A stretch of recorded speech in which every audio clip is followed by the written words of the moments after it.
ახლა ჩავთეთ საწავი. ეს ერთი სექტორია. მიაქეთ.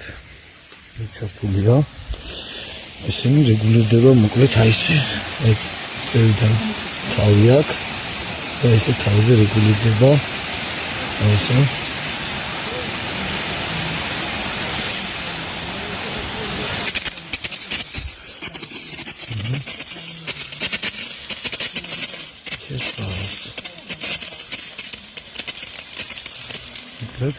ახლა მოვწყობ დაახლოებით 10 წუთი და შემდეგ გავთიშავთ. მე მეორე სექტორს ჩავშალთ. ეს არის დასასრული და გადავიდა ახლა სურათებს.